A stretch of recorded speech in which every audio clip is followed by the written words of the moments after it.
A very good morning to everyone from New York City. In fact, good afternoon and good evening to our global audiences. I am Sunil and I work with AccountAbility, and I will be your moderator for today's session. AccountAbility is a global consulting and standards firm that focuses on ESG matters and sustainability topics, and we've been doing that for the last almost 3 decades. I would like to thank, before we start this session, our most esteemed sponsors and colleagues and partners in this endeavor. I would like to start off by thanking Dr. Peter Easton and the Center for Accounting Research and Education at the University of Notre Dame. I would also like to thank the United Nations Environmental Program Finance Initiative, the Sustainable Investment Forum, and the Climate Action Group. But of course, most importantly, I would like to thank an all-star cast of our panelists here today. And these panelists are truly at the top of their fields when it comes to the finance and accounting profession. Right? I will start very briefly by giving just the top-line introduction for each of the panelists, after which we will move into the session.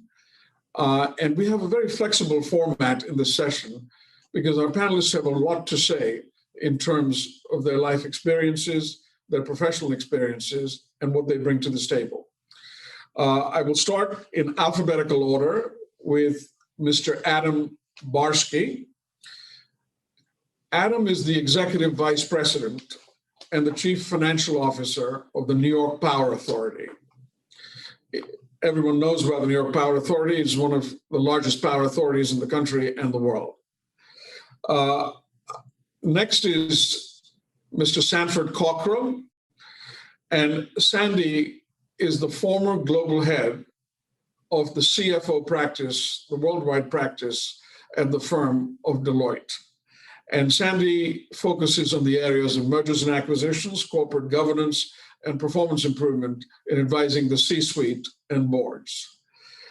We also have Ms. Elyse Douglas, who's the former Chief Financial Officer of Hertz Holdings and the Hertz Car Company, but also currently serving as the Senior Scholar at the New York University Stern Center for Sustainable Business.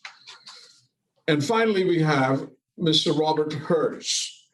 Bob, who several of you may know well, is the former chairman of the Financial and Accounting Standards Board, and he served that for almost a decade. He currently serves on the boards of Morgan Stanley, Fannie Mae, AccountAbility, and several other large organizations. And Bob is a former partner at PricewaterhouseCoopers. What we're going to do, again, in the same order that we started, we will go through the panelists in alphabetical order. And of course, we will ask them to give you a little bit of insight about themselves and their backgrounds. But most importantly, what was the personal journey that took them there? Because all of our panelists are clearly very senior professionals at the top of their fields across the board. But how did they get there? What caused them to get there? What were some of the challenges? What were some of the setbacks? What were some of the aspirations? And it would provide tremendous context to all our viewership across the globe that has tuned in for this event.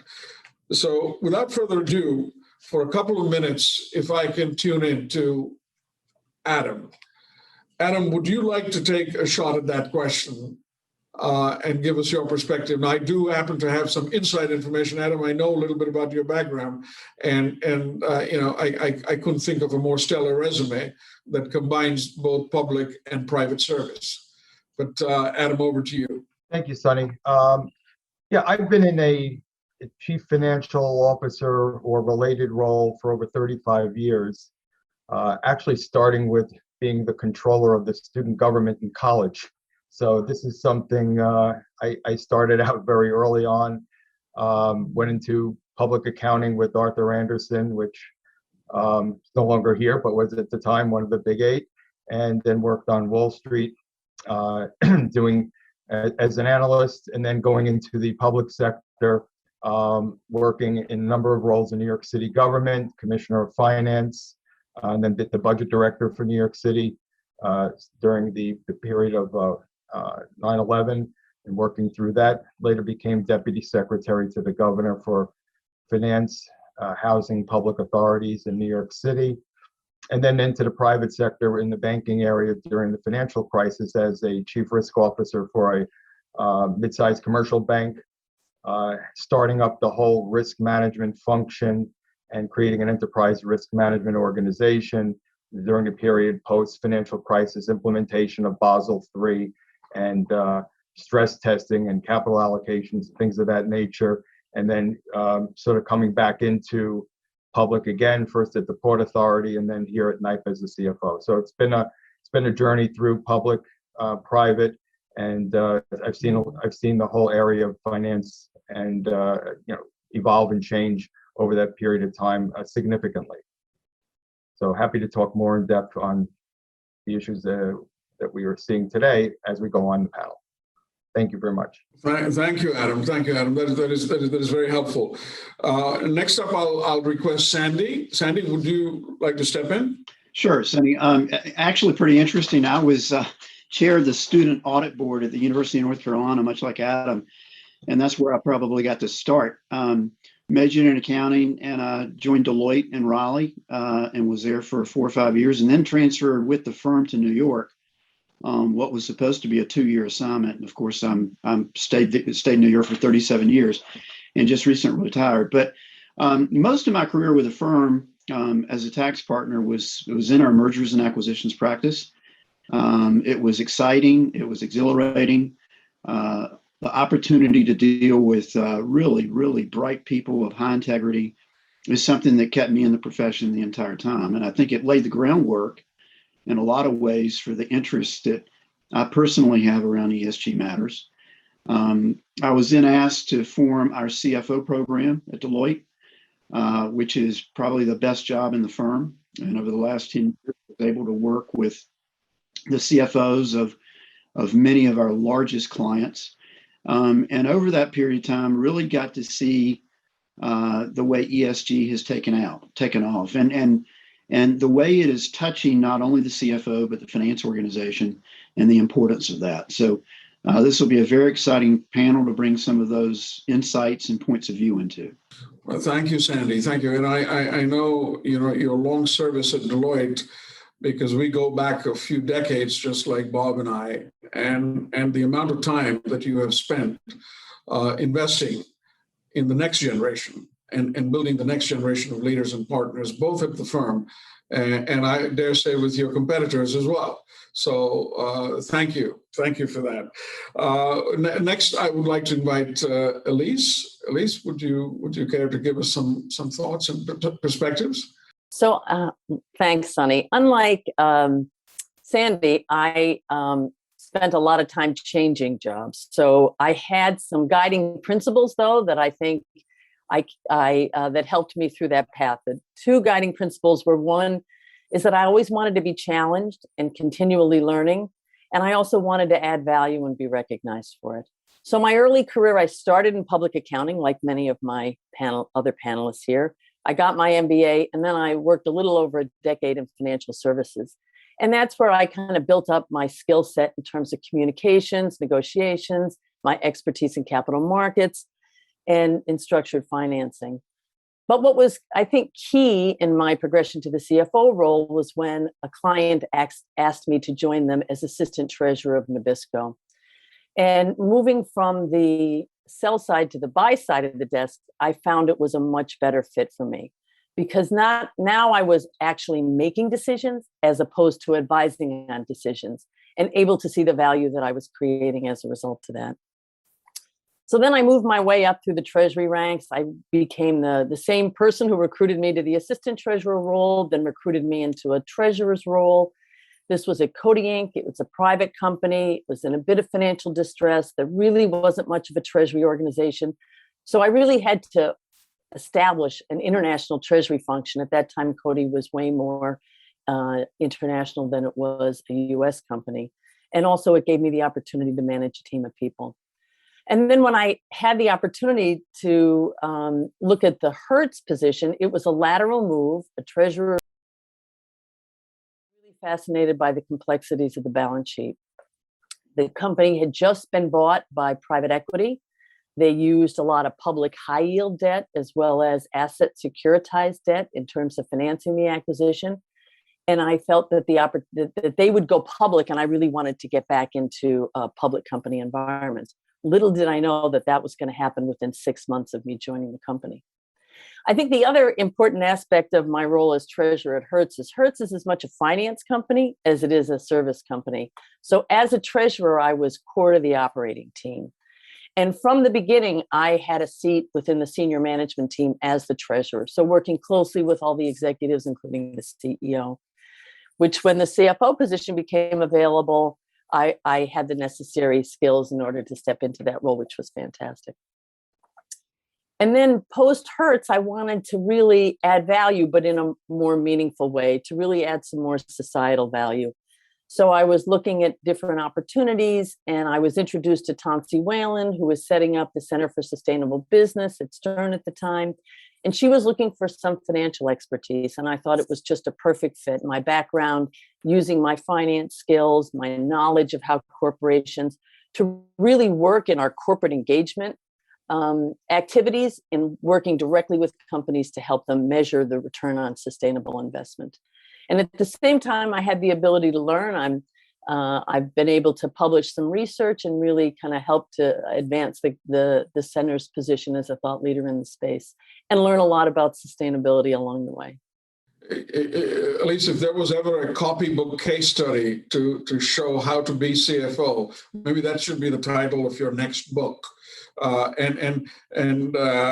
This is certainly a great primer for those in a very structured and a methodical way to get there. But what's even more heartening is after you did your stint as CFO, you considered ESG as a priority to give your time and your thinking to. And that's exactly what we're going to go in depth as part of this session.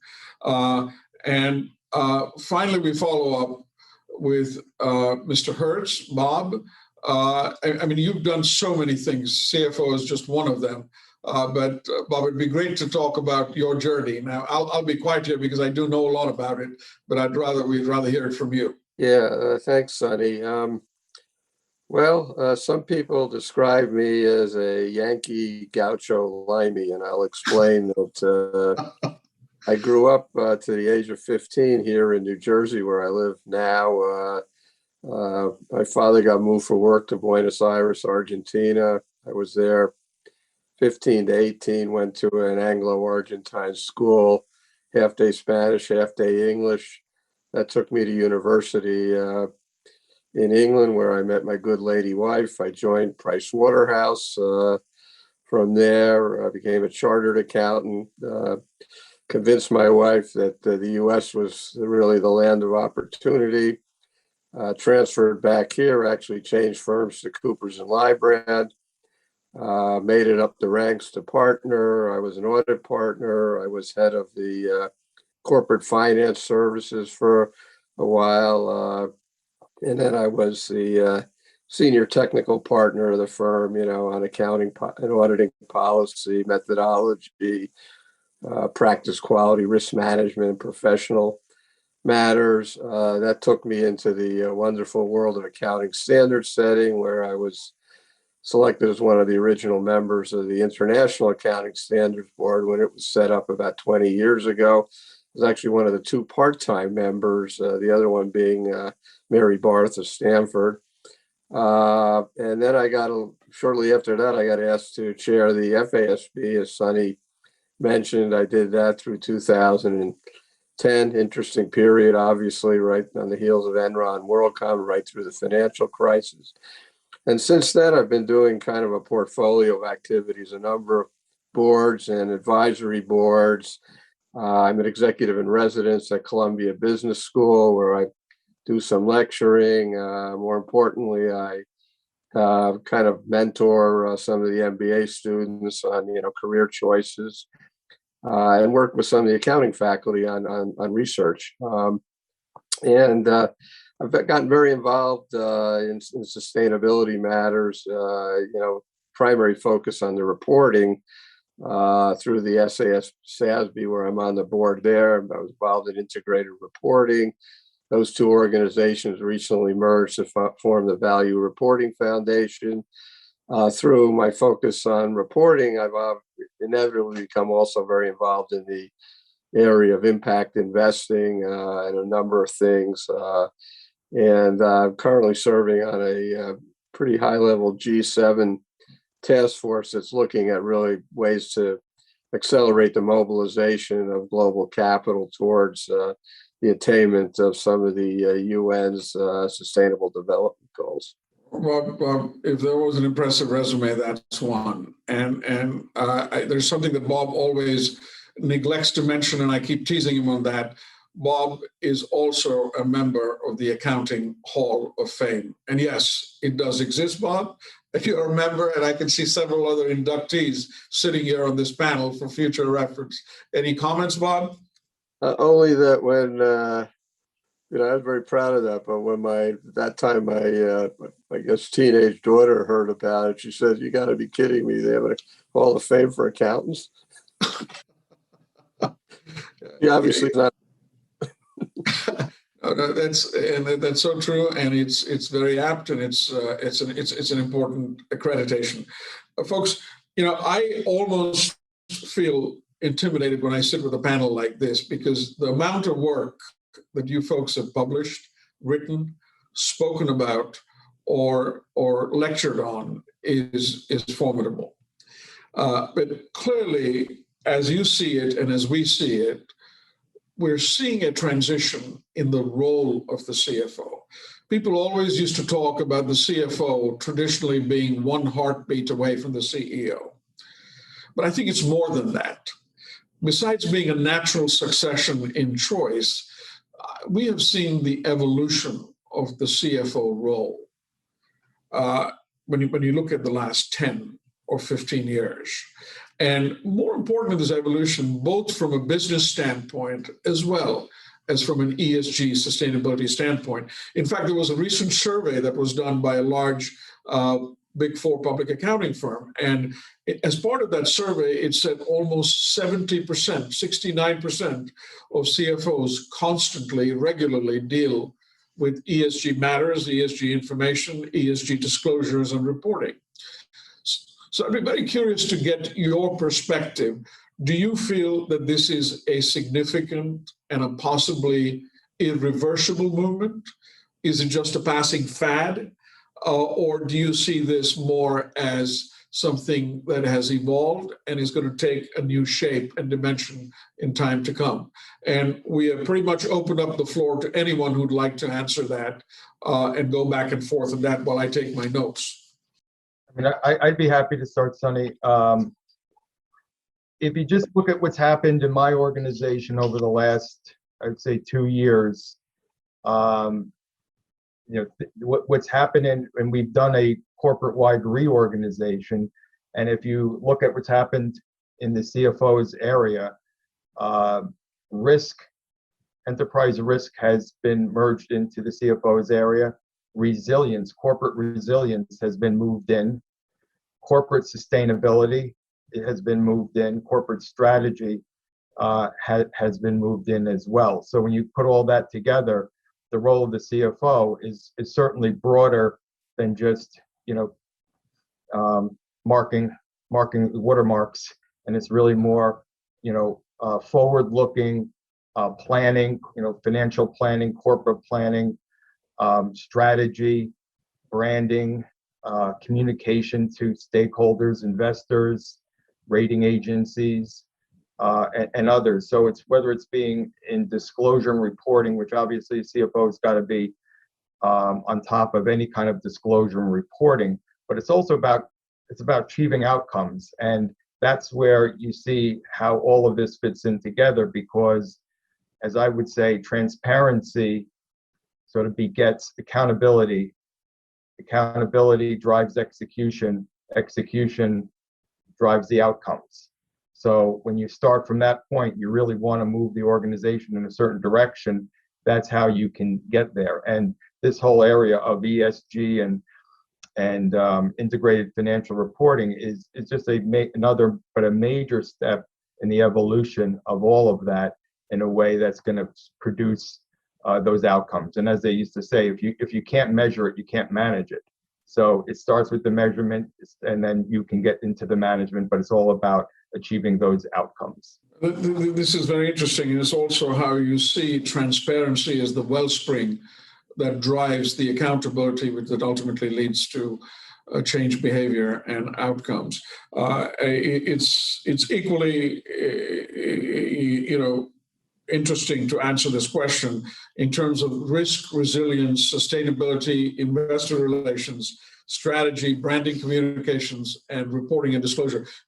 This is a much broader remit than you would look for in a typical job description in the 90s or the year 2000 for a typical CFO job, even for a large Fortune 500 company, right? Yes, Tony, one of the things I'd say is we kind of think about the world of the CFO as four faces.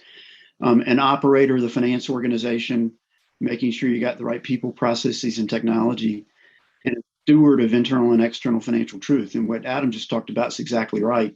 And ESG is going to be a big part of that, is CFOs have responsibilities for measurement and reporting. But the Northern Hemisphere of playing the strategist and working with the CEO, the board, to figure out where a company is going. And then last, around execution, and I very much agree with Adam, of being the catalyst of execution.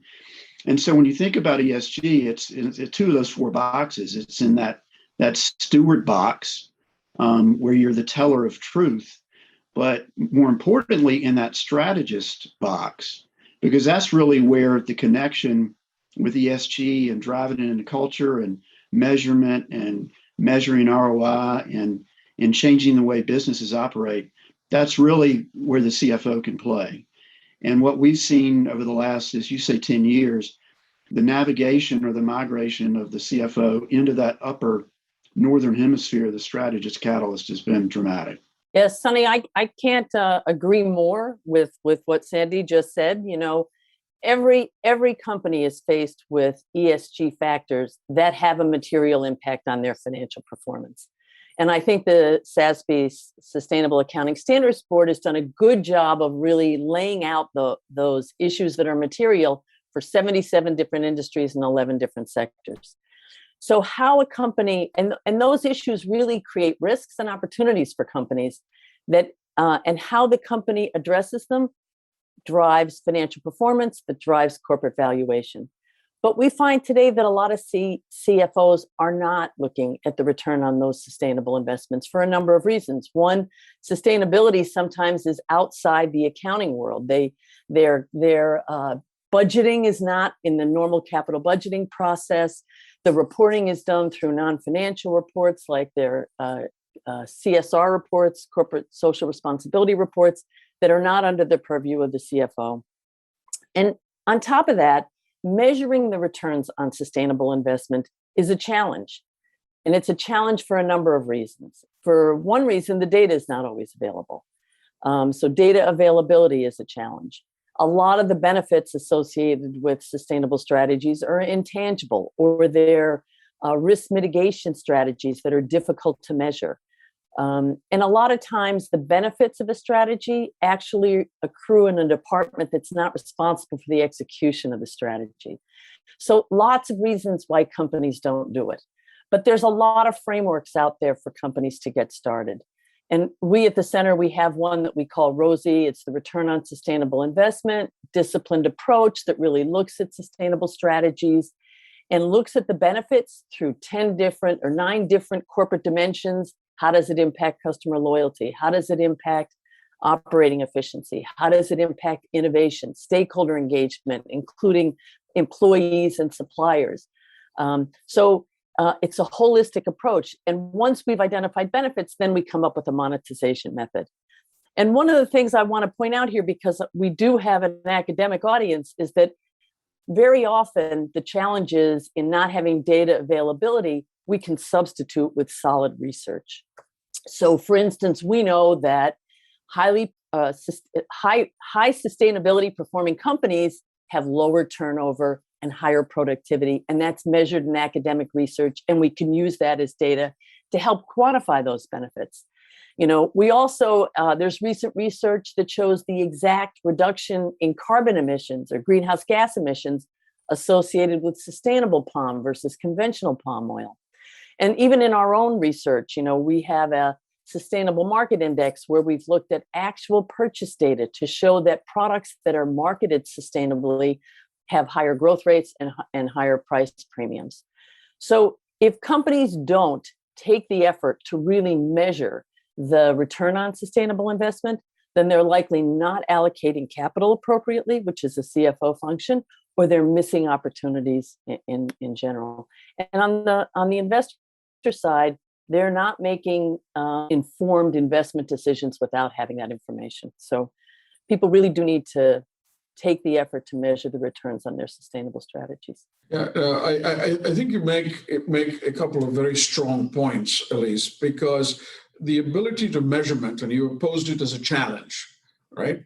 Because we constantly run into this question when we talk to investor relations groups that, there's often a complaint that CEOs say that analysts do not ask us for ESG information on earnings calls, right?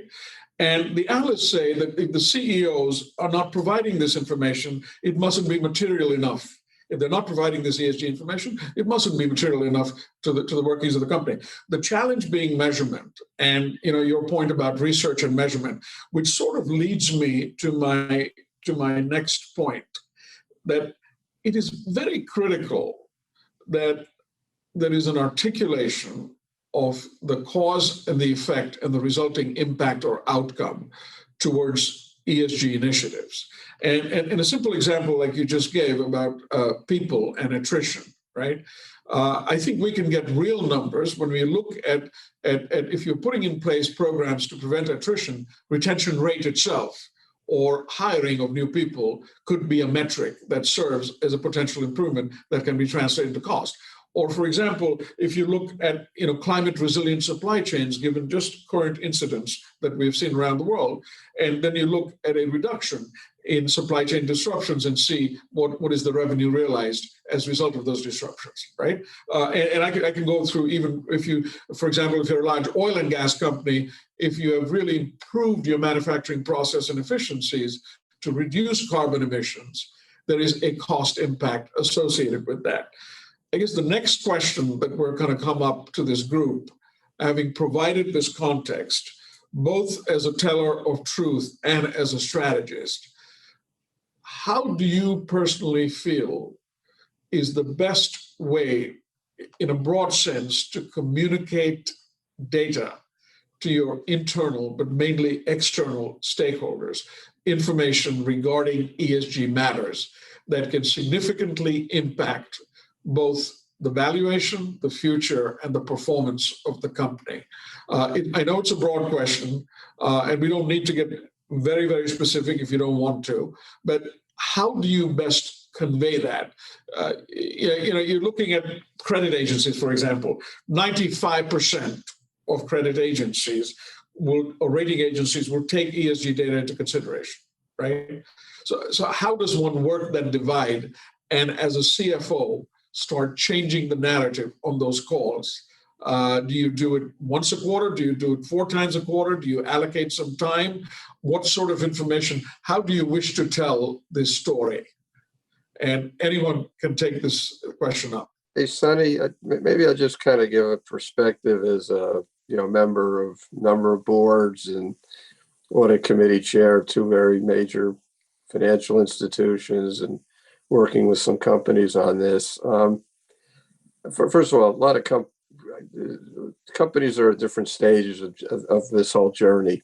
And the earlier question about whether it's a fad or not, it's not a fad. It's here to stay. And so, my advice is everybody needs to get up to speed as quickly as possible, including the academics in terms of teaching and research. But, you know, really, to me, it starts with a serious discussion and introspection of, okay, you know, we need to look at ESG and sustainability. Well, what do we mean by that in this company? You know, what are the things that are most important from a business point of view, from an image point of view, and the like? And I think you've got to look at that, understand your different stakeholders. You know, there are world of ESG, they talk about kind of double materiality or two different perspectives. There's the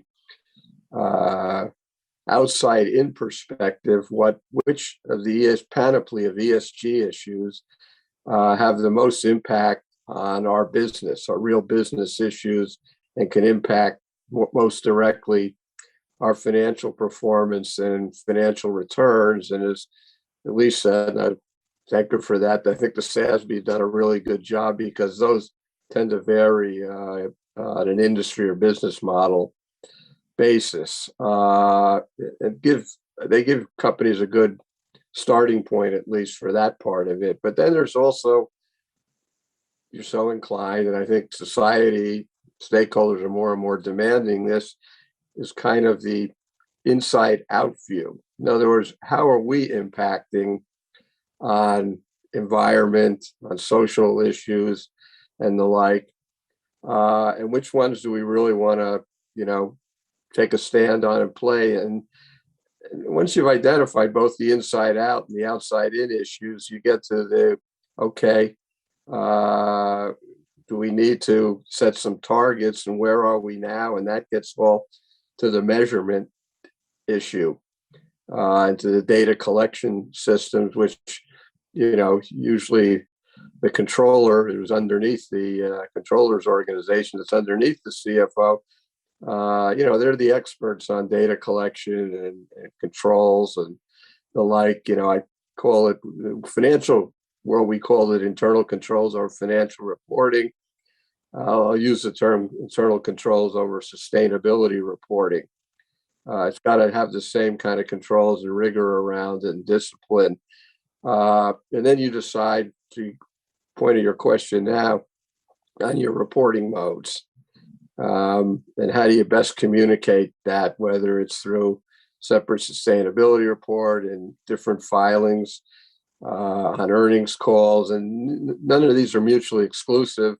To what extent are you comfortable now or in the future putting it in regulatory filings like a 10K? And all of that is evolving at this point. But the point of departure is really deciding, you know, what is your strategy in this area? What are the important things you're going to focus on? Well, this is an interesting perspective and a most helpful one from the standpoint of a board member, right? Because you see a lot of stuff. And I think the two key things you've said are ESG is here to stay. It's not a passing fad. And secondly, when you said about this outside in versus inside out view, right? This is something that we're seeing and hearing much more about, the double materiality piece. And I think internal controls and sustainability reporting and the linkage. You know, we really look forward to a time at some point where, you know, can I ask you one quick counter question, Bob? Having been on the FASB side and the SASB side, do you foresee in the next 5 to 7 years that sustainability reporting becomes some kind of a likely mandated requirement for public listing? Oh yeah, that's happening. That's going to happen. There's no doubt now that that's going to happen. It already is in certain parts of the world. Correct. The Europeans, through their non-financial reporting directive, have started that, and they've directed their European Financial Reporting Group to develop a core set of standards by around a year from now, both the inside out and outside in points of view. The SEC has said that here in the U.S. for SEC registrants, they're going to come out with expanded disclosures on relating to climate change or to human capital. And then there's a lot of global support for the IFRS's foundation, setting up a new standard setting board on sustainability, probably starting with what's called the framework of the task force on climate financial related disclosure and the SASB industry standards. So there's no doubt that mandatory reporting is going to be coming. Now, we'd like all of that to coalesce so that we've got a common set of baseline of global standards to provide comparability around the capital markets. Different jurisdictions can then layer on top whatever they want. But I'm hoping that, we can bring what has been a little bit of an alphabet soup of voluntary standards together in terms of a more cohesive global regime of reporting. And then beyond that, there's and this deals mostly with qualitative and metrics. And, the next frontier is what Elyse and you started to talk about is the, monetization, calculating the monetary effects of the metrics.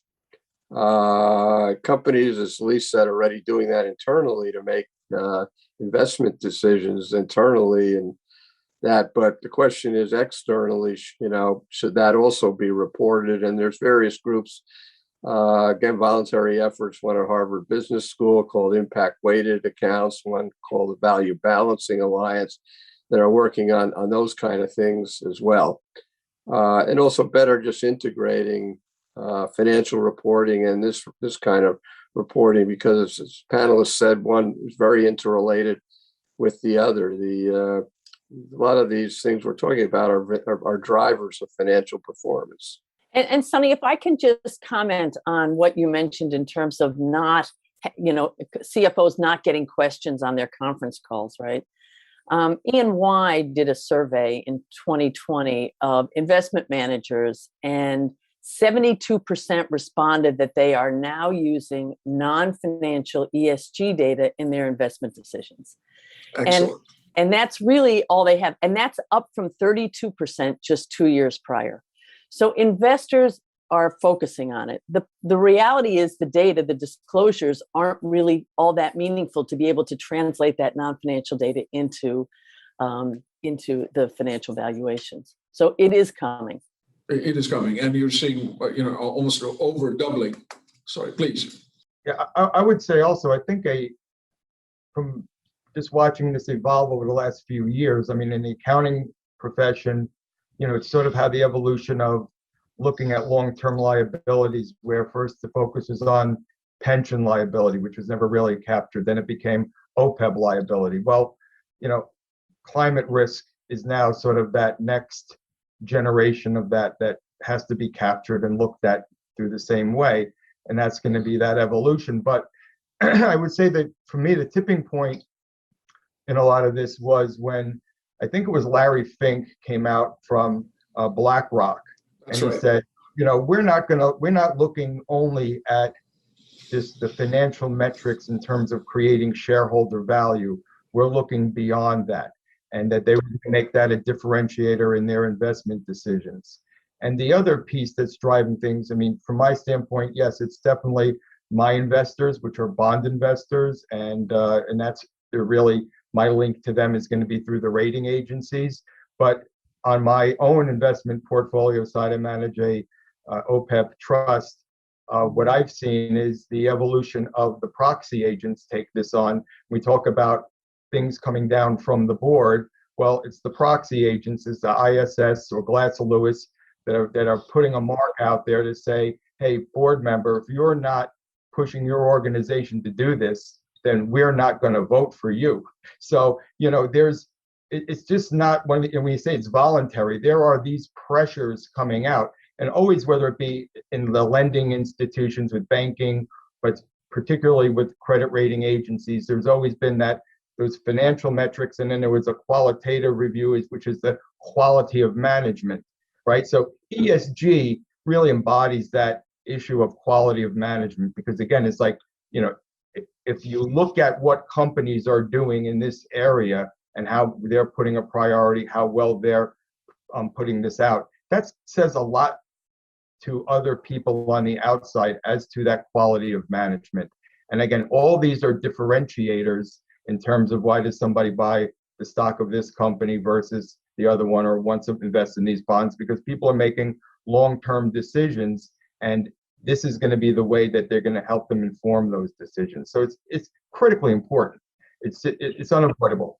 And Sonny, one other angle to look at this from a strategic standpoint. Yes. Every CEO in the country is worried about the war for talent. Mm-hmm. And especially as younger generations look to join corporations, businesses, institutions, those kind of things. The brand around ESG, sustainability, and what's projected in terms of image is incredibly important. And, I just feel like CFOs are beginning to feel that pressure, because not only do they need to get it right, it's shaping the way a company is viewed in the marketplace, much like Adam's talking about. And if you can't hire the right talent, you're not going to be successful for the long term. And we've really seen that with our clients, and we've seen that at Deloitte. So that's another angle that will really drive this as well. Andy's exactly right. I get from time to time asked to speak on different universities and colleges, and schedule permitting, I'm always happy to do that. But person who asks me, I'll say, okay, I can talk about financial accounting, FASB, IASB, or I can talk about sustainability accounting and reporting, SASB, integrated reporting. And they do a little, asking of people and students, and almost universally the students want to hear more about SASB and sustainability reporting. Wow. Yeah. It's very interesting, picking up on Sandy, your point, and Bob's reinforcement of it. At these career fairs in the cities that we have offices in the UK, the US, Dubai, etc., we have these little booths. And of course, being a small firm, we have a very modest booth compared to the big four accounting firms or the large global consulting firms. And invariably, for the last several years, we find our booths oversubscribed with people inquiring for career opportunities. And that's clearly a big shift from the way things used to be when you looked at large strategy houses, investment banks, or public accounting firms. So there's what's equally interesting, Adam, you said something about the quality of management being graded and judged. Maybe judge is a strong word, but graded is bad enough, right? As part of your overall broad-based disclosures on performance as they relate to ESG matters. How well is the company being run? And it wasn't, it's interesting. Larry Fink came out with his letter in January. Other large asset managers have followed suit. So the State Streets and the Vanguards, et cetera, all of them have had something to say on the matter. In fact, 2 months ago, there was a group of about a dozen large asset managers globally that put a huge amount of pressure on about 30 banks. Interestingly, none of the banks were the large US banks, but they started with the big ones in the UK, continental Europe, etc. And the pressure was to actually reverse their fossil fuel investments that they had made.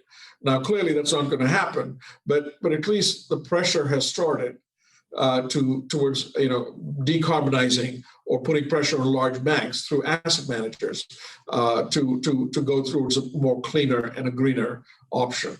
Yeah, and that there's a group of a lot of the banks across the world are now working on a thing called the Partnership for Carbon Accounting Financials in order to develop some standardized methodologies for measuring the greenhouse gas impacts, not only their direct impacts of their operations, but really the bigger impact is through their investing and financing activities. And regulators are going to start, prudential regulators are going to start demanding that kind of disclosure, as well as many investors in society at large. It's very consistent with the information and the surveys that we are reviewing and what we're seeing at our clients, because they're facing similar pressures when it comes to investor and quarterly calls. Folks, which leads us very well into our next question, after which we'll have a rapid fire round. This conversation is going so well, and we're collecting so much valuable insights that I am aware that we have about 15 minutes left, and we're going to try to be as close to schedule. And I'm going to try to pull all my chits and favors with Peter Easton and our friends Josh and others at the Climate Action Group. But I'll just give you some statistics, and these are not new statistics. I mean, you've probably seen them in different forms everywhere we go.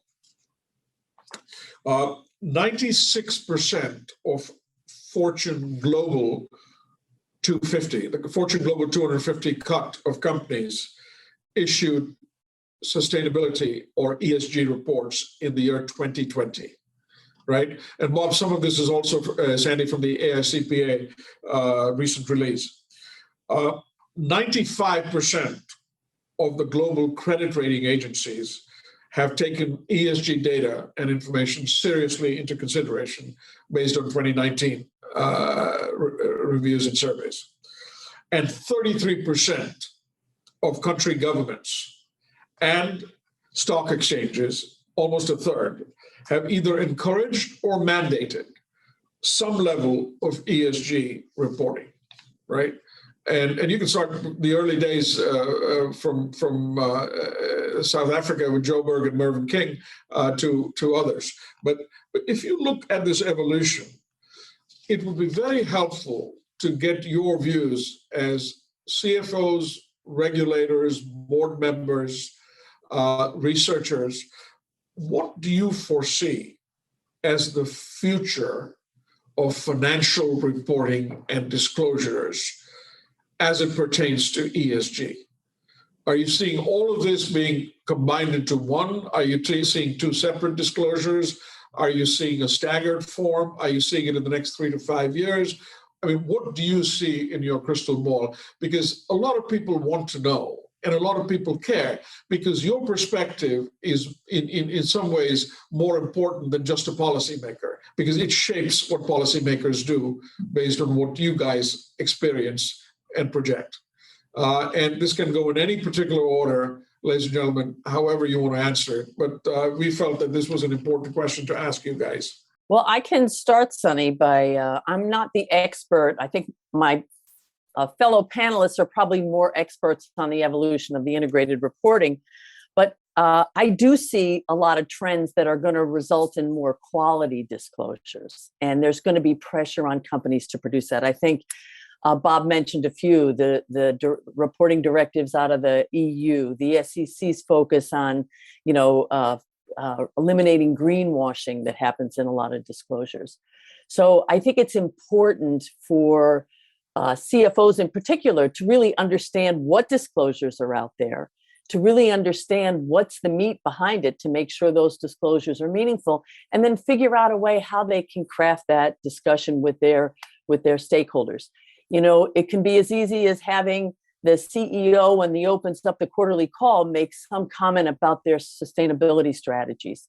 Some companies are actually doing separate conference calls to address just their ESG issues. And they can incorporate it into their investor day presentations. So I think it's important for the CEOs to start to get their arms around these issues, understand the financial impacts, and then be able to craft that communication with the external world. So the disclosures I see over time are going to dramatically improve. It's interesting you say this, Elyse, that more quality disclosures. You did say more quantity, right? Because we're certainly flooded with quantity. Exactly. Right? Hence the creation of XBRL and other forms of languages that give you translations in English, right? But it's you focused on quality.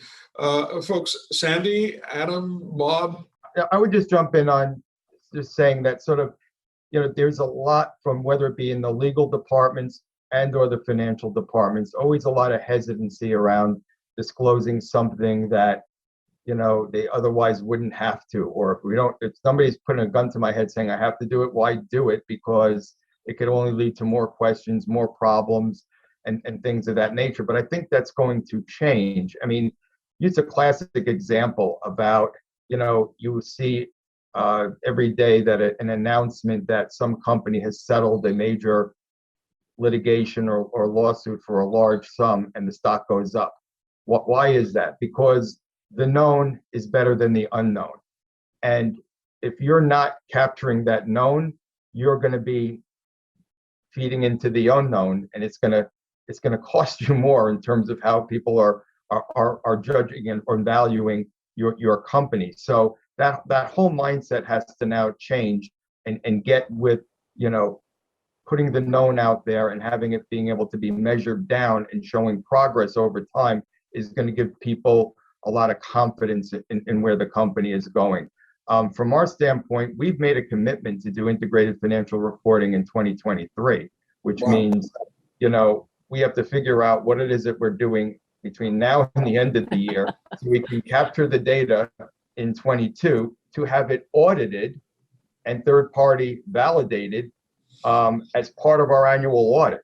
So, this has become a big boon for the accounting profession because their audit scope just got a lot bigger. Their audit fees are going to get a lot bigger, but, and it would, from my standpoint, it would make no sense to have, a separate firm coming in and, auditing this data versus the financial data. So I'm looking at just incorporating it into my annual audit process. It should be part of my annual report, right? In terms of my highlights, my MD&A, and having a whole section on this ESG reporting and capturing all of those things. So it's all there in one place, and it's highlighted as part of success story of the company in terms of where we're going. So that's our roadmap right now, and we just we want to be ahead of the curve as much as possible, because at least it shows people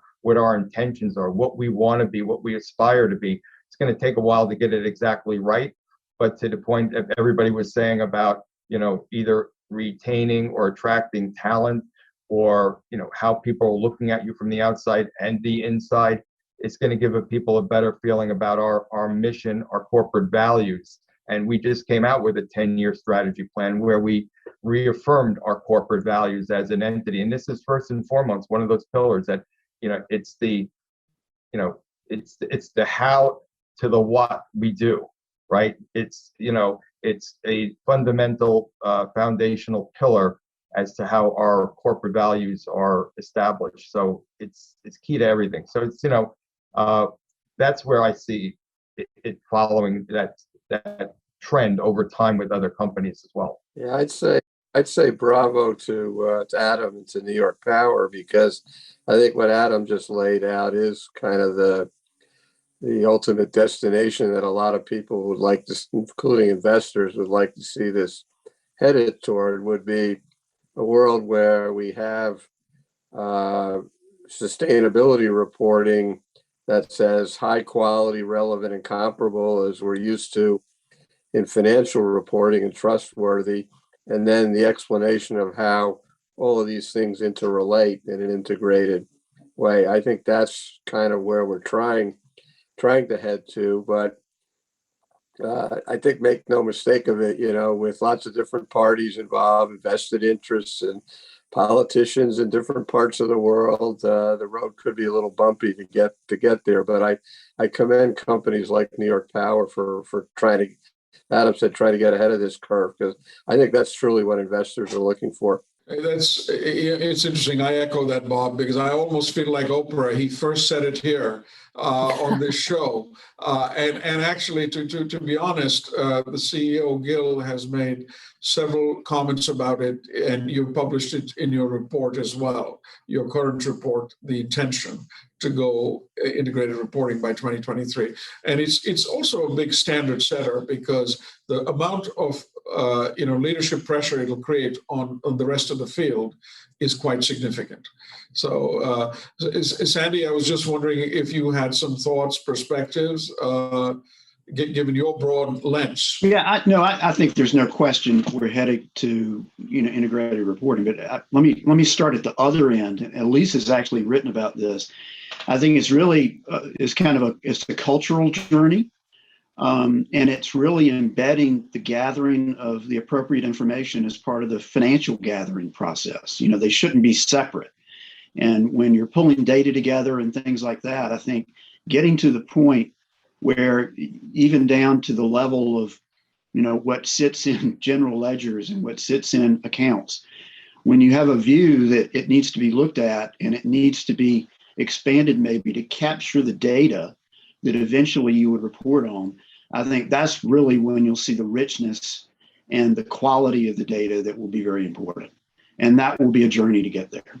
You know, it's interesting. Peter Drucker always used to say, you know, 8 times out of 10, culture will trump strategy, and you just laid it out, Sandy, because that's so significant and so true, as well as the war for talent, because you know, we're all finding out, very much so.